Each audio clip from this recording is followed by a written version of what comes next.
Hello and welcome to another episode of the 8-Bit Debaters podcast. My name is Paddy. Thank you very much for joining us. This week in our wonderful little fight podcast that we do, we're going to be talking about our most relaxing game and then what game with a bad reputation deserves a second chance. But before we do any of that, let's get into the icebreaker.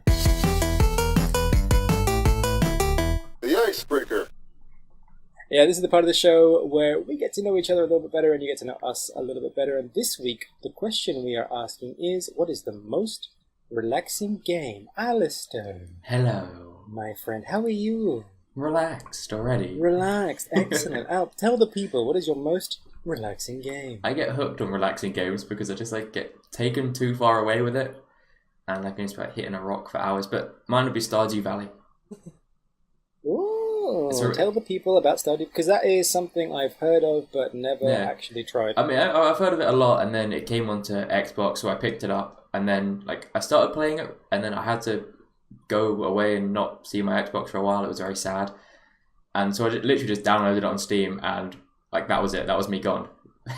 I regret my decision so much. I put so many hours into that game. You literally just build your own farm. You go down, mine, fish, and farm. It's very basic. It's just one of those just relaxing things where you can just spend days kind of going, all right, today I'm going to go down and hit some rocks and, gather some resources, or I'm going to go fish for a bit, or I'm going to make bare dollar on growing some corn.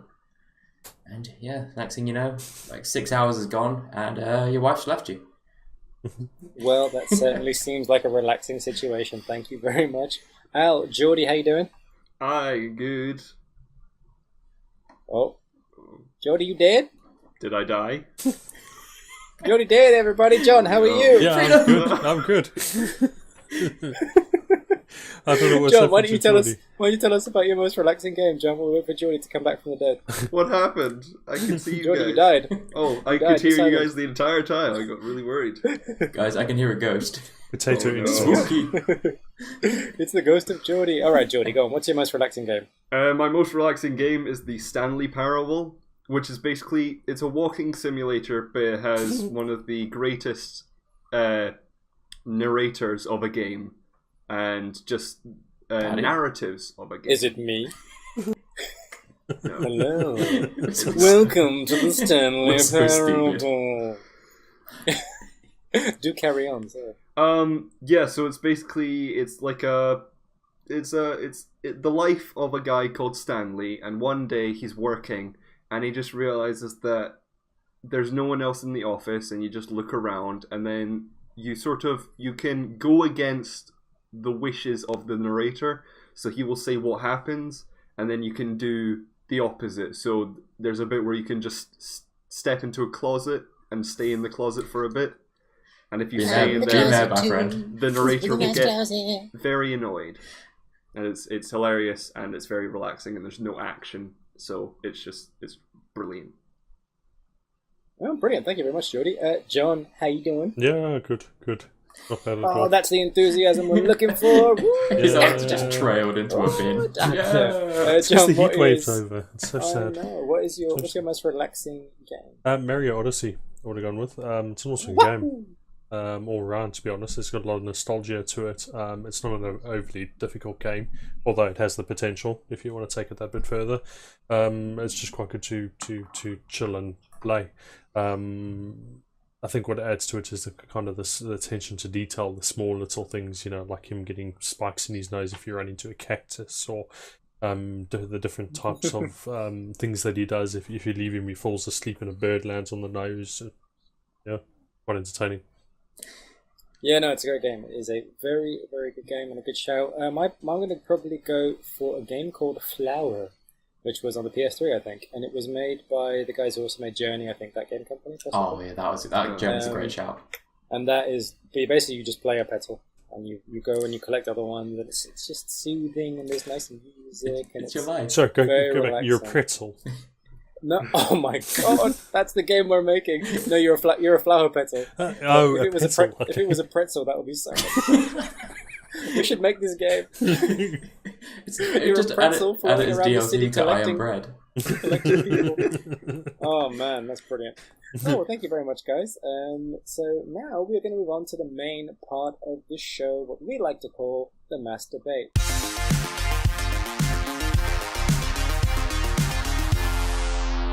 The mass debate. So this is the part of the show where we have a little argument about one of gaming's big hot topics, and this week it is what game with a bad reputation deserves a second chance. Ooh. So the way this works is our three lovely debaters are going to pitch us on the game that they're gonna fight for, and then after that we're going to let them loose upon each other. But let's start with a pitch round. John, what game deserves a second chance? I don't normally go first. That threw me off. Sea of Thieves. I thought when it initially came out, it was highly reviewed as a polished game, but one of the massive criticisms for it was that it was seriously lacked content. It was essentially you had the three different factions, and it was the same or very similar sort of quests all the way through. Since they've done that, they've pushed out a fair amount of content, and they've got a content roadmap which is very transparent, and they've stuck to as well. I believe they've released the Megalodon, a massive shark that comes and fucks you up. And then they've got there's one that's literally just about to come out, if I'm not mistaken, which is a AR controlled skeleton pirate ship that comes out from under the water. I'd honestly think give or take another 6 months or so, and we'll have quite a substantive, rich game to take it on again. I mean, one of the big things I must add is that this is free content that go as long as you've bought the game or paying for the Microsoft Pass. It's not DLC. It's one-time payment, which I think is quite a massive thing in light of the loot boxes and all the various shit that you got coming out now. And I mean, on top of that, it's just a very visually beautiful game. The water, it's definitely worth going back to once a bit more of the content has come out. Okay, John, thank you. Well, I said that. Geordie. Yeah. What is a game that has given us a redemption story for the ages? My game is a game that has ninjas in space, and that's Warframe. And Warframe is a game that started off with a cool premise. It was about parkour and ninjas and samurai in space, but it didn't have a lot to it, and the levels were sort of repetitive, though the mechanics were quite cool and have remained to be cool. And then last year, the developers have sort of stepped up their game, and it's now they released an expansion that gives you access to an open world map, and there's giant bosses that come out at night and you fight them, and it's brilliant. And yeah, they keep updating it, and I think people who liked it at the beginning but thought, oh, it's just a bit repetitive, should go back. And I think people who haven't ever played it should now play it, because it is just a brilliant game, and it's always looked beautiful, but now it's just brilliant. Thank you, Jody, for the pitch. Alistair. Yes. Over to you. I've gone for something out of the blue. Titanfall 2. Yeah, it rhymed. 10 points. It does. Yay, I'm winning. And I'll probably lose that in very quick seconds. But yeah, Titanfall 2 is sort of... the Titanfall 1 came out and did pretty well, but I think because it was quite a new IP that was coming out, it didn't get the start it maybe have wanted. And then when Titanfall 2 came out, it came out at the worst possible time ever. And mixed with that, because it came out around Battlefield 1, Call of Duty Modern Warfare Remastered, I think No Man's Sky was around there, Watch Dogs 2 was sort of in that same area. So all these well-built games with a huge fan base were being released. And I think Titanfall 2 just got buried. And it's such a brilliant game. It's got unique gameplay. It's got the piloting of Titans, parkouring. You can run around, attach yourself to someone and kick them in the face from across the map. It's brilliant fun. I mean, you can just shoot across everywhere. And yeah, they've got new different game modes that are banking, where you literally just kill people, collect money, and then return it to your pod. And the wave mode that they brought in, where you essentially there's a group of players in their Titans against AI Titans who come in harder waves defending a reactor. And I've sunk in a lot of hours into that. I just think it's a game that not many people would have picked up because it didn't get the praise or the coverage that it deserved. And I think it just kind of got buried a bit between everything, but it was still a great game for those who played it. Good shout. I had a very good time with Titanfall too. Thank you very much. Okay, so we've heard the pitches. So what is going to happen now is we are going to open the floor to our rabid bastards here to basically have a fight about why their game is the one and why the other ones are shit. And once I've heard enough, as the all-seeing and all-knowing judge, I will just tell you to shut the fuck up. And then I shall deliberate and give a verdict and all that nonsense. So, guys, how about it?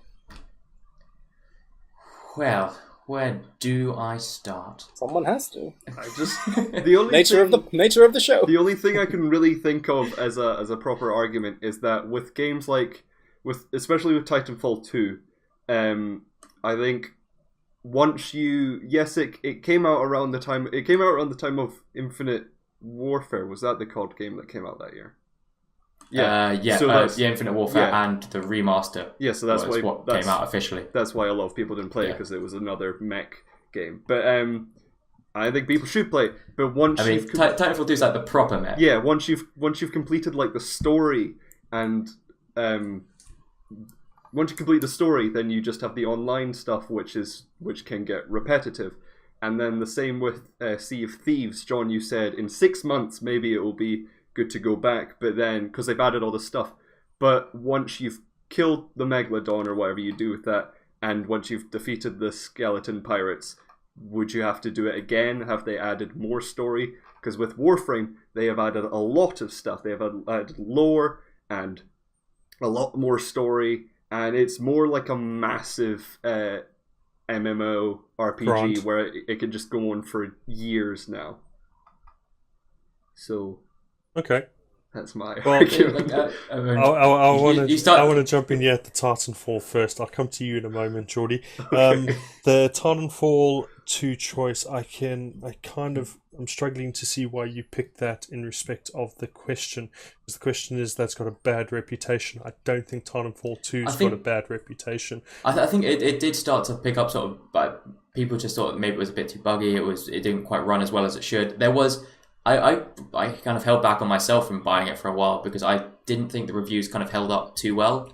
I mean, but then I think they put a bit more work in, and then it started actually snowballing a bit, and I think it came out and became the game that it should be sort of midway through release. I mean, by and large, the reviews that I had a look at, I mean, you had trusted reviews was 4.5 stars, GameSpot was 9 out of 10, Metacritic, with the most judgmental of them all, was 89 and 8.4, and I went back and looked at like when it was initially released as well by users, critical, and there's very few. It's overwhelmingly positive 9s and 10s. So I think for me the choice of Titanfall 2 doesn't fit the question that's been asked by Paddy. Warframe is just really expensive from looking at the DLC. For me, you're ranging from £15.50 to £79. Now I know that the DLC is not compulsory, but from what I've seen, I haven't played it, hands up in the air, but it looks like a massive grind fest to me if you don't pay for the DLC. Am I correct in saying this? In a way, it's sort of like the beginning. It sort of has the same stream of gameplay mission type. So yeah, it is sort of just going through enemies and finding things, but there is a lot more to it now. It's hard to explain. So yes, it is it's a grind fest. Yeah, but the grind fests are cool. Yeah, I suppose it depends what you're looking for, but for me, that's not my... I mean, it's kind of a 2-1. You either spent a crap load of extra cash on what's supposed to be a free-to-play game and Groundfest. But with Warframe, you don't have to pay for all the stuff. You can still play base game Warframe, or you can pay money to get Sea of Thieves, go get treasure in an island, come back, go get treasure in an island, come back, sell the treasure, go to get treasure in an island, and then come back and sell the treasure. and over and over But again. can you drink yourself into a stupor to the point that you chuck up all over your colleagues' screens and have a whale of a time doing that as well while playing is it kazoo? I can't remember what the instrument is. It's the it's like a hurdy. hurdy-gurdy. So yeah, nonsense. It's I love a it. weird name. Yeah, I'll be honest. The It's so hurdy-gurdy ridiculous. puts me in good stead for a win, yeah, in my estimation. It's so Also, annoying. there are still twats in Sea of Thieves that will destroy you if you say you and your friend are having a nice time, just a 2-person crew, and then along comes a massive boat, and you're like, hey, let's not kill each other. But they're children, Objection. so they're like, That applies to nah. every single game. not in Warframe. I will go on In in on Sea Warframe, of you can Thieves. enjoy it peacefully. There's and trolls go through the wherever story you and go. Yeah, enjoy there's. it. I mean, Jordy, you can't argue that there's dicks in every There's single not game, a no lot matter because how you not put a it. lot of people play Warframe. So There's still going to be a lot of dicks, and even if like the second chance comes and people flood in, it's going to be probably an even worse problem, and there might be a divide in the fan base between those the loyal few who played it from the beginning and the newcomers, and that could cause quite an issue. yeah, but we're Sea talking of about Thieves- the game now.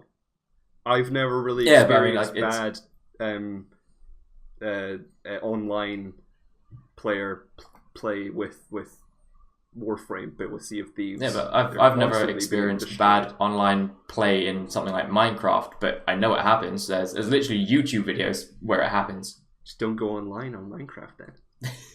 I mean, like but that kind of like takes out part of the game. But So, yeah, you can play by yourself, and Minecraft is fun by yourself. Warframe is also fun by Yeah, yourself. but Feel like maybe we're getting a little bit off topic. Al, did you say you had something to say about Sea of Thieves? yes, Okay. I was going to go into Sea of Thieves just after that. I mean, the whole issue with the game, why it got such a bad reputation, was the repetitive nature of it, and the fact that after like a few hours of playing, yeah, I mean those few hours are great fun. Like you're new with your friends, you're sailing about, you're messing around, you're locking someone down in the brig, and then you're like throwing up and eating bananas. It's crazy on a boat. You can But keep after- listing the content if you want. There's quite a bit there that you've already listed. But so like after like a few hours of playing, maybe sort of 6-7 hours, you've done all that, and it gets a bit boring.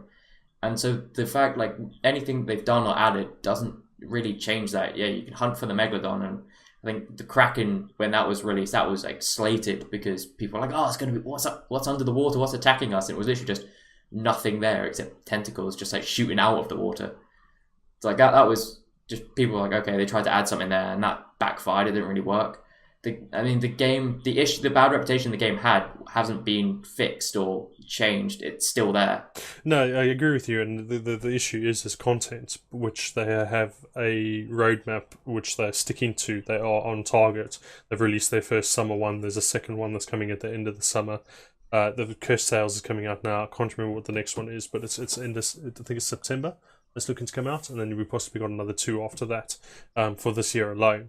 So I understand and I accept what you're saying, but I think that has been addressed by I can't even remember what the publisher's name is. That's going well. They're also releasing a third ship, Rare. actually, as well. There we go. Thank you. That one, Rare. So I still don't think that really fixes the problem, because I mean it's the Megalon is like, correct me if I'm wrong, it's like is it a chance kind of event meeting, or is there a specific location you go to and the Megalodon will be there? it roams.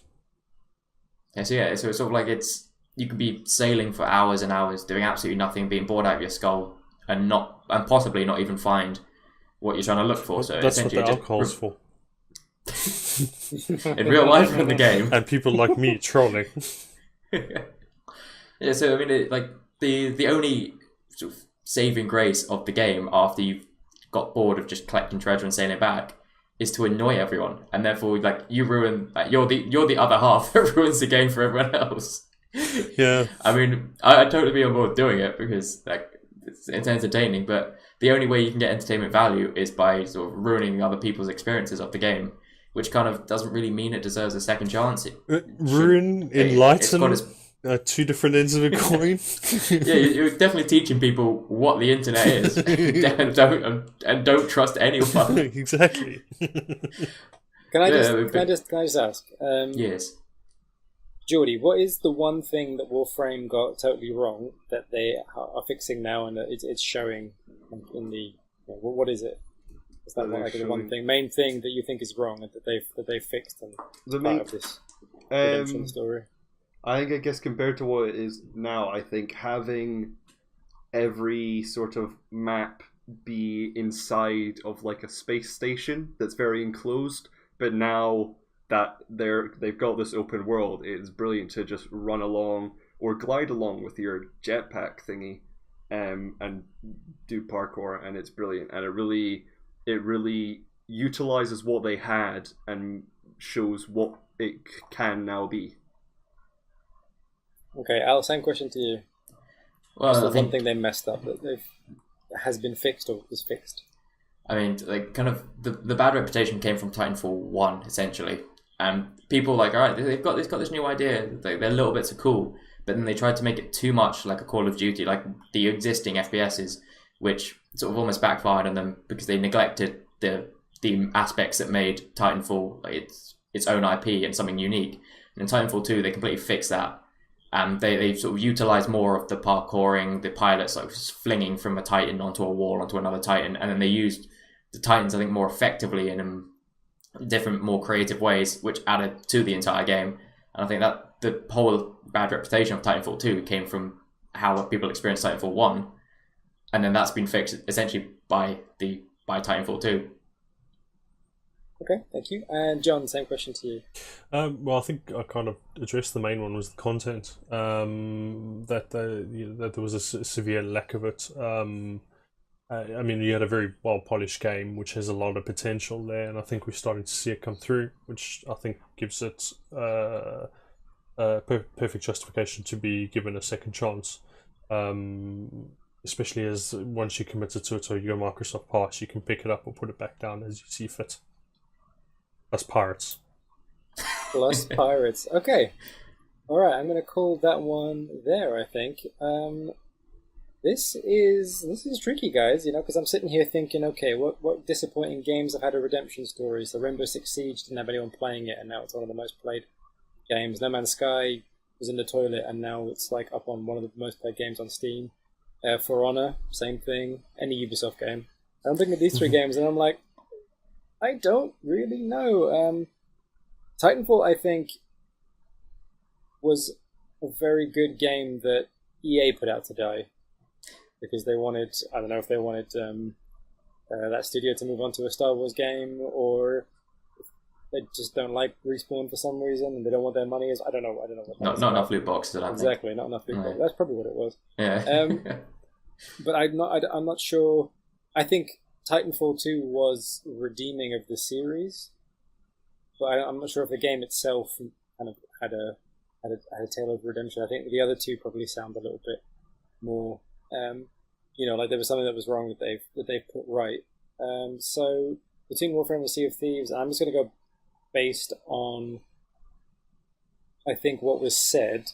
I feel like Sea of Thieves is probably the one that has had more of a, just because it's, it was a much bigger deal for Microsoft to get this. Look, we have Rare and they've made a good game, and they're like, yeah, but there's nothing here. And now they're actually, they're putting that and they're giving people back, and they're making it clear what they messed up, and they're doing the right thing about it. So, John, congratulations. Sea of Thieves. Okay. But it was close between those two.